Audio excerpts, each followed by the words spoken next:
అందరికీ నమస్కారం. చాలా సంతోషం. నిజాలు ఆలస్యమైన నిజాన్ని ఎవరు కప్పిపుచ్చలేరు.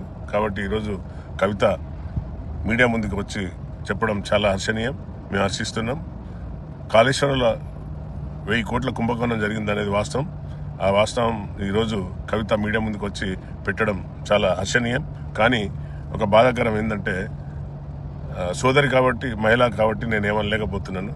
మా ముఖ్యమంత్రి గారిని కేసీఆర్ గోటికి సరిపోడని కామెంట్ చేయడం సరికాదు. ఆ మాటలు ఉపసంహరించుకోవాలి. మనుషులు వ్యక్తిత్వాన్ని బట్టి వ్యక్తులను గుర్తించుకోవాలి. ఈరోజు తెలంగాణ యావత్ ప్రజలు రేవంత్ గారిని మా ముఖ్యమంత్రిగా చూడాలనుకున్నారు. అందుకే ఈరోజు వారికి ఈ యొక్క తెలంగాణ ప్రజలు రాజ్యాన్ని అప్పగించినందుకే ఈరోజు నిజాలు నిస్సగ్గిగా నిజాన్ని బయట తీసిన ఘోష్ కమిషన్కు మేము హర్షిస్తున్నాం.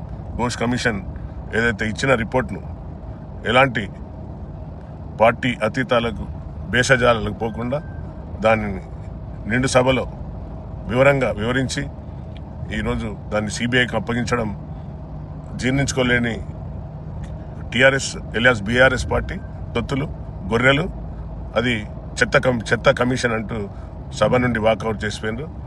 కాబట్టి యావత్ తెలంగాణ ప్రజలారా ఇప్పుడన్నా గుర్తించుకోండి. ఈ పింకి గాళ్ళు ఏ విధంగా తెలంగాణ ప్రజల సొమ్మును ఎలా నాశనం చేశారు, తెలంగాణను, బంగారు తెలంగాణను అనేది ఇప్పుడన్నా ప్రజలు గుర్తించాలని నేను మీడియా ద్వారా మీ అందరికీ తెలియపరుస్తున్నా. థ్యాంక్ యూ, ధన్యవాదాలు. జై హింద్, జై కాంగ్రెస్.